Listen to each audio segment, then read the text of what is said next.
Comentarios nacionales, don José, política.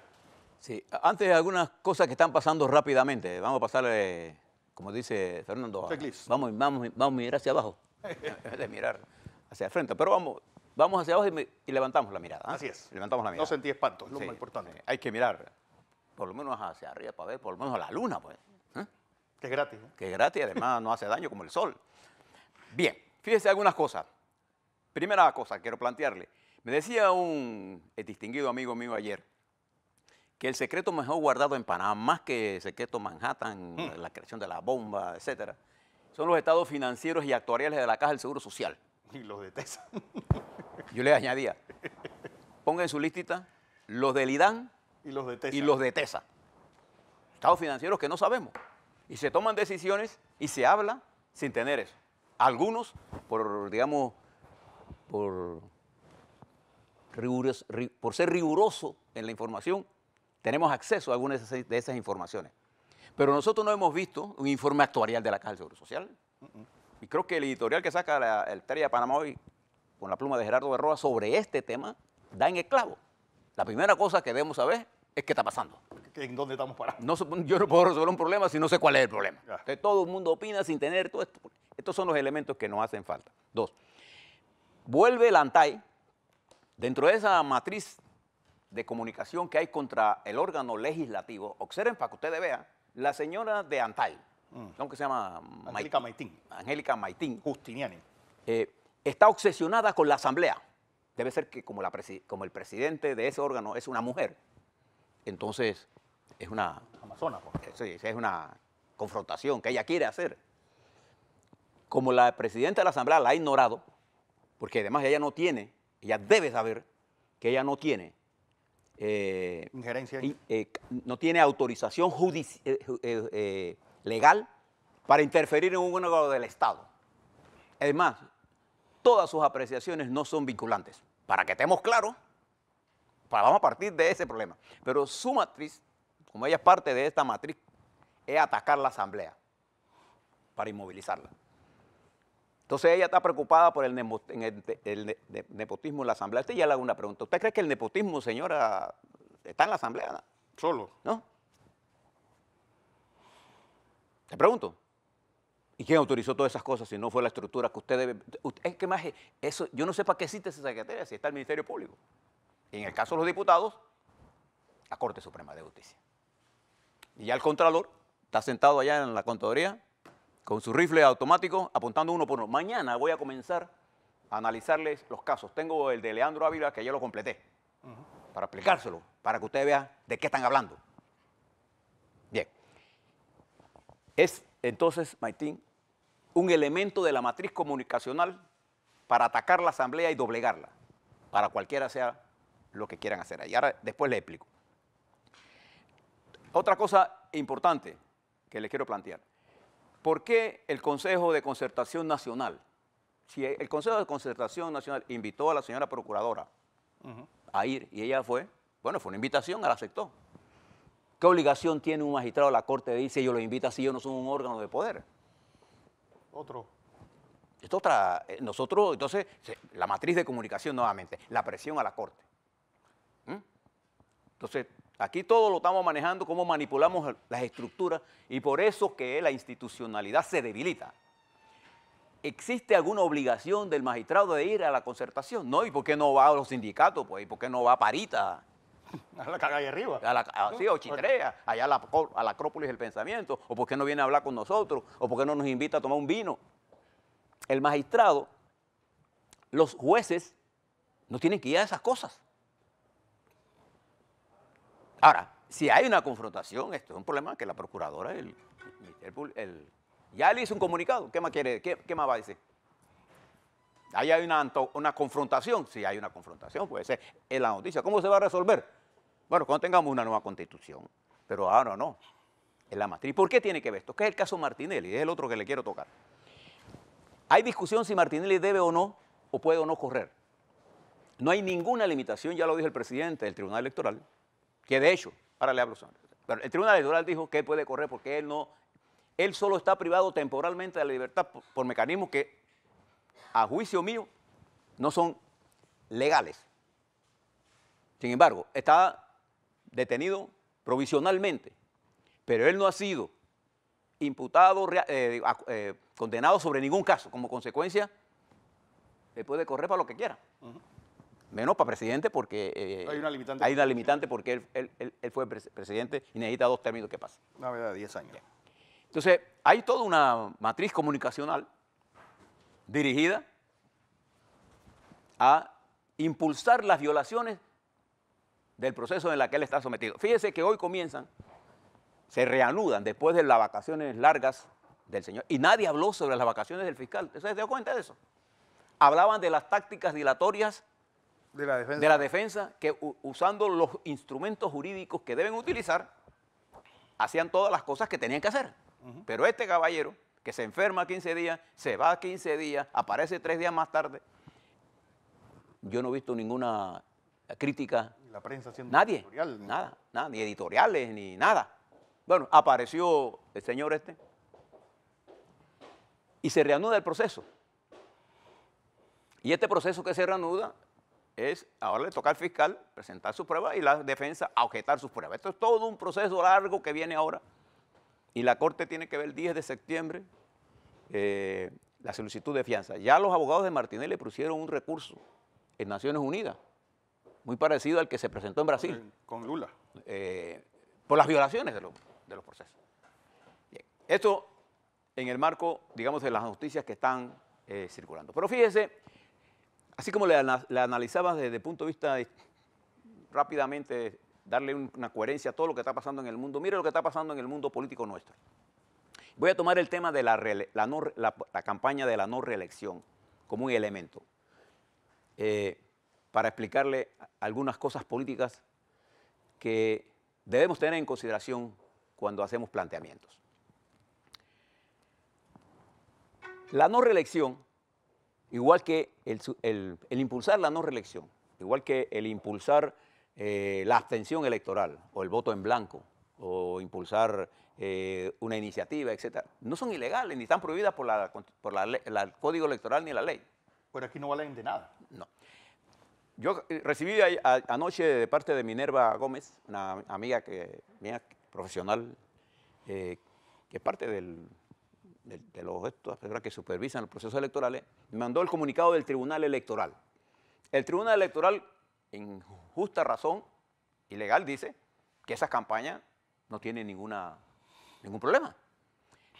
Siempre que la campaña no esté dirigida contra un candidato o contra un partido, y si está dirigida contra un candidato en un partido, no esté ni que está financiada.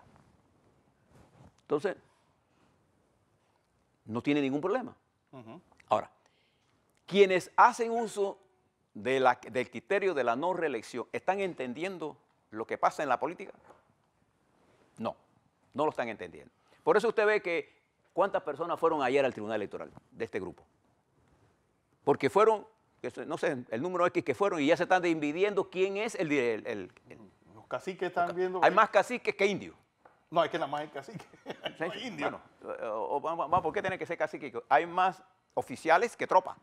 Vamos a ponerlo, esto de cacique indio como que es una connotación negativa. Yo soy enemigo de los prejuicios. Hay más oficiales que tropas. Entonces, ¿por qué? Porque entienden que tuitear una opinión moviliza al país. La gente tiene un criterio muy claro sobre quiénes son los confiables para ellos. Y todos estos muchachos, este sector que se mueve entre que un día están en el gobierno, un día están en un partido, otro día están en otro y ahora se presentan como independientes, la gente no les cree. No, un día son ecologistas, mañana son políticos, Y pasados son...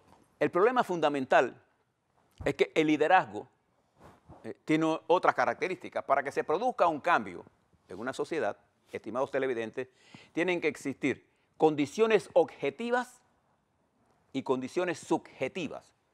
Y ambas tienen que coincidir en el tiempo.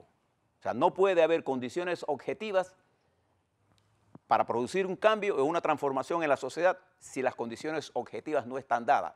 Y lo contrario también es cierto. ¿Cuáles son las condiciones objetivas?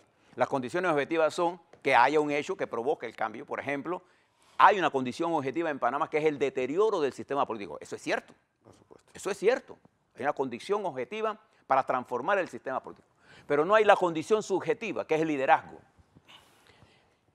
Y al no coincidir en una categoría dialéctica que es la unidad, porque la fragmentación es lo que caracteriza el país, todo este ataques a todo el mundo y contra todo el mundo, esta descalificación, han producido una fragmentación en la sociedad.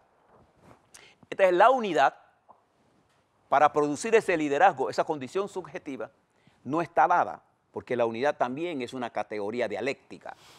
Se expresa sobre un tema específico. Usted ve, por ejemplo, en los Estados Unidos, cuando hay esas grandes manifestaciones, porque, por ejemplo, el control de armas provocó una movilización masiva en los Estados Unidos, porque coincidió el hecho con liderazgo. ¿Cuál era el liderazgo? Estudiantil, que iba a las calles, no solo tuiteaba. Entonces aquí hay una gente que tuitea, pero no milita, no quiere sacrificar desde su comodidad de su cama, o quizás con un vino, o quizás en un restaurante, comienza a atacar. Y eso, no, y sobre todo la descalificación a todo el que no piensa igual que ellos. El problema de las redes sociales es eso. Entonces, como han atrapado la verdad y no buscan la verdad, son dueños de la verdad, en mi caso personal, yo busco la verdad, yo no tengo la verdad. Entonces, no existiendo unidad, no existiendo la condición subjetiva, no puede haber la transformación. Entonces, ¿qué necesitamos? Necesitamos reconstruir el liderazgo y necesitamos buscar la unidad del país frente a temas importantes y sustanciales que importen al país. ¿Cuáles son esos temas? Hombre, ¿ustedes creen, por ejemplo, que la educación no es un tema que le importa a todos los panameños, hombres y mujeres? ¿Ustedes no creen que la seguridad es un tema que nos importa a todos? ¿Ustedes no creen que el empleo es un tema que nos importa a todos? ¿Ustedes no creen, por ejemplo, que el desarrollo de un sistema de salud pública adecuado nos interesa a todos? Para mencionar 4 nada más, y meto el 5. ¿Ustedes no creen que el país necesita una política agropecuaria? Esos son temas. Entonces necesitamos hombres y mujeres que, entendiendo esa realidad, vean cuál es la transformación. Hay una cosa que conspira contra esto, la corrupción, sí, pero no es la corrupción del funcionario público exclusivamente, es la corrupción en el sistema. Si usted estudia en el planteamiento que hay, por ejemplo, en el congreso último que se celebró en Beijing, bajo la dirección de Xi Jinping, ¿cuál es una de las cosas que conspira contra el desarrollo de los planes de China? La corrupción. ¿Cómo la atacan ellos? Integralmente. Nosotros, ¿cómo atacamos la corrupción? Tangencialmente. Y fíjese la palabra que uso. No parcial, tangencialmente. Vemos la corrupción en el enemigo, no en el sistema. ¿Sí? Por ejemplo, copiarse en un salón de clases es una corrupción. Ignorar la pobreza en un país con riqueza es corrupción. Ignorar que nuestras niñas están pariendo a los 14, 15, 16 años por razón de 10.000 por año. Eso no es un acto de corrupción, de poder coexistir con esas cosas. Por ejemplo, no tener solidaridad internacional con el pueblo de Venezuela, por ejemplo. O de Nicaragua. O de Nicaragua. Eso es una corrupción. Entonces vemos el sistema, porque la corrupción es intrínseca al sistema. Mire usted, por ejemplo, en las grandes crisis bancarias del mundo. ¿Quiénes fueron los corruptos? Los banqueros. Los banqueros. ¿Quiénes fueron los beneficiados? Los banqueros. Los banqueros. ¿Quiénes fueron los jodidos? La gente. La gente, los que compraron las casas, que se quedaron en los Estados Unidos sin casa, y en España, donde hubo esto. Entonces, al no entender el problema, se lo estamos explicando a la gente como si la gente fuera tonta. Entonces vamos al problema este. No a la reelección. ¿A la reelección de qué? De los políticos. ¿Quién es el que diariamente está bregando con la gente allá, en el circuito? El dirigente político. Cuando yo vea a todos estos muchachos y muchachas militando en el barrio, en el Chorrillo, impulsando la educación, haciendo centros de estudio de preparación académica, impulsando la formación y organización del pueblo, impulsando y denunciando la corrupción en las esferas privadas, impulsando la gestión en contra de que no estén ocupando puestos como en la SED, por ejemplo, los intereses grandes y monopólicos que están en el Estado. Y nos estamos concentrando en tonterías. Vamos a echar. Entonces, el pueblo en general lo va a reelegir, no porque yo lo esté diciendo, ni porque ustedes digan que no, lo está eligiendo porque ellos son los únicos que están realmente hombro con ellos en sus necesidades, en un estilo que no es correcto, sí. Pero, ¿quién creó ese sistema? Entonces ellos quieren decir, nosotros somos los que debemos tener espacio. Yo fui joven, no hace mucho, pero a mí nadie me autorizó, ni le pedí permiso para militar desde mis 13 años en la Federación de Estudiantes de Panamá. Y yo creo que nuestros muchachos y muchachas deben entrar a la batalla política, pero deben entrar militando, no desde el tuit. ¿Qué es militar? Hombre, la primera cosa que deben hacer es incorporarse a la vida local, incorporarse a las organizaciones de base, estudiar. Sí, que aquí todo el mundo quiere entrar de general. No, y todos quieren estar opinando sin estudiar. En nuestra generación, incluso para escribir las volantes, había que pasar por una escuela de redacción. Y había personas que te corrían párrafo por párrafo. Y ahí aprendí yo que cada párrafo debe tener una idea central, debe estar con oraciones completas. Vaya usted a ver los muchachos de ahora que sacan, yo traje en estos días una volante llena de errores. ¿Por qué? Porque hemos descuidado lo más importante, que es la formación. La formación. Entonces, en este proceso electoral van a haber varias corrientes. Yo les recomiendo a ustedes que se lean un artículo de Gisela Cossack, que está en el New York Times, que se llama La izquierda que América Latina necesita. Hay un análisis crítico de la izquierda. Nosotros necesitamos en nuestro país hombres y mujeres de derecha y de izquierda y del medio, pero con la suficiente capacidad. Necesitamos una derecha más humana, que entienda los problemas sociales, y necesitamos una izquierda que entienda los problemas reales, que no cierre los ojos para estar aplaudiendo a Maduro y a Fidel Castro y a Ortega. Esas son cosas que no se pueden aplaudir. La izquierda tiene que tener un discurso. Vamos a ver el FAC que ofrece. ¿Y por qué es importante? Porque en nuestro continente, el surgimiento de los regímenes de derecha, Macri en Argentina, surgió por el populismo de los Kirchner. Duque surge, y fíjese acá hace Duque, se mueve de la derecha hacia el centro. Es una de las jugadas más importantes. Yo le estoy dando mucho seguimiento a lo que está haciendo Iván Duque, porque ha tenido la capacidad de entender que la derecha colombiana o se mueve al medio o la izquierda se la llevan los cachos. Bueno, es que la derecha colombiana esa de Duque no tiene más derecha hacia dónde moverse. Por eso, ya no queda más nada. Está pulsando a mover su movimiento hacia el medio. Y esas cosas son interesantes. Yo les pregunto a estos muchachos nuestros, ustedes están estudiando la situación del país, ustedes saben la correlación de fuerzas que existe en el país, ustedes han estudiado la fragmentación de la sociedad y qué hacer para integrar la unidad.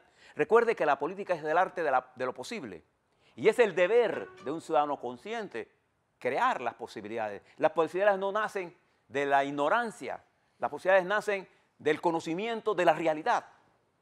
¿Yo cómo puedo interesar a un indígena, a una mujer campesina, a un trabajador, a un intelectual, a la lucha política, si lo que estoy hablando son banalidades? De que estoy hablando si una joven, ¿cómo yo puedo incorporar a la mujer a la vida política si cada muchacha nuestra que sale, y si es guapa, es que es solamente es guapa y entonces comienzo a ridiculizarla? ¿Cómo puedo incorporar a la mujer a una vida política que es esencialmente masculina, cuando son las propias mujeres las que se encargan de destruir la imagen de esa muchacha que hace los primeros esfuerzos por vivir la vida? Claro que es difícil ir a la vida política. Lo que hemos vivido en la vida política lo hacemos a sacrificio de nuestras familias. El dirigente político, la primera cosa que pierde es su vida íntima. Y al perderla, corre el riesgo de perder su familia. Pero como no entienden estas cosas, como no saben de estas cosas, como no han pasado por una escuela, yo creo que, Fernando, sería bueno que la Universidad de Panamá abra una cátedra sin necesidad de tener graduación de ningún tipo para enseñar cultura política y administración de la cosa pública. Porque hay mucha gente con la creencia de que el Estado es una empresa, que el Estado hace lo que se hace en una empresa, el dueño manda en una empresa. Pero en el Estado hay demasiadas fuerzas que convergen y el resultado siempre tiene que ser producto de un consenso. Y nosotros tenemos el sistema político que hemos construido. Se necesita un cambio constitucional, estimados amigos. Usted tiene el derecho de no pedir el no a la reelección. Usted tiene ese derecho.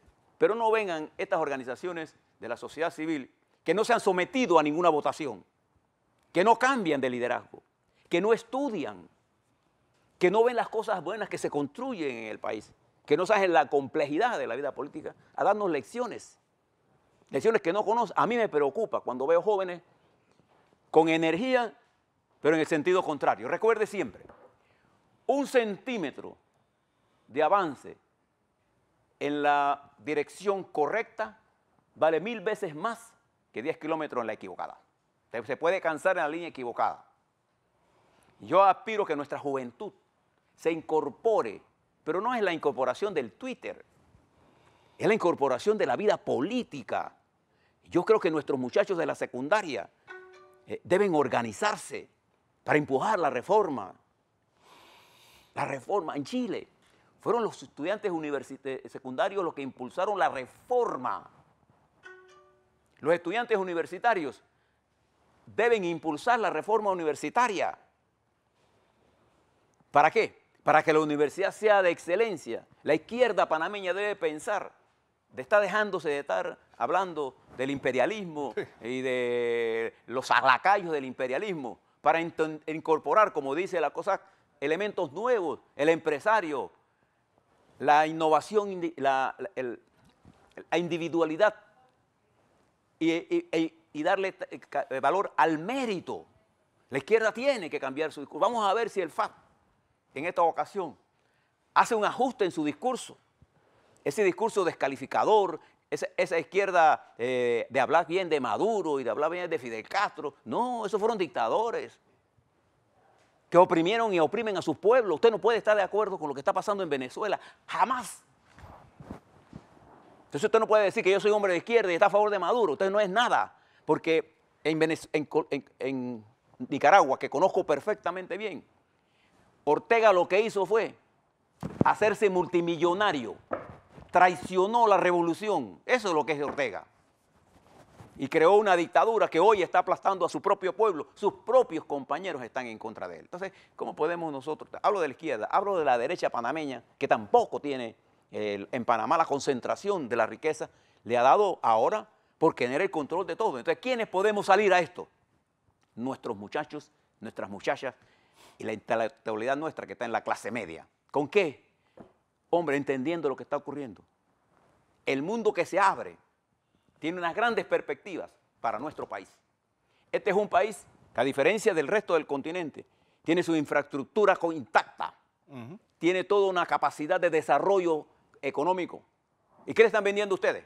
Que todos estamos mal. ¿Quiénes le dicen eso? Los millonarios.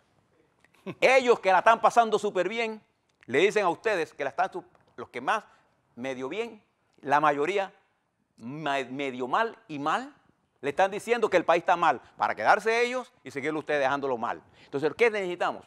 Necesitamos un movimiento, sí. Este movimiento por el no es ningún movimiento. No tiene connotación de movimiento.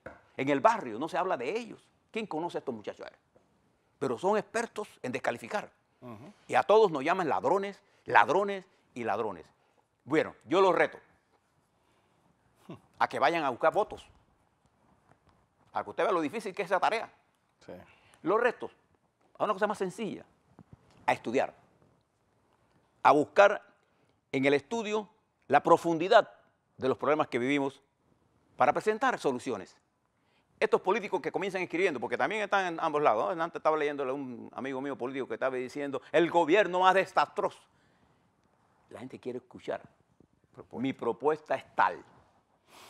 Yo estoy aquí desde Chorrillo, o desde Chorrera, o desde Gatuncillo, o desde Chitré, o desde los Llanos de Ocú, o desde Santiago de Veraguas, reunido con los campesinos que no tienen semilla. Yo propongo, entonces, eso es lo que la gente... La descalificación, echarle la culpa.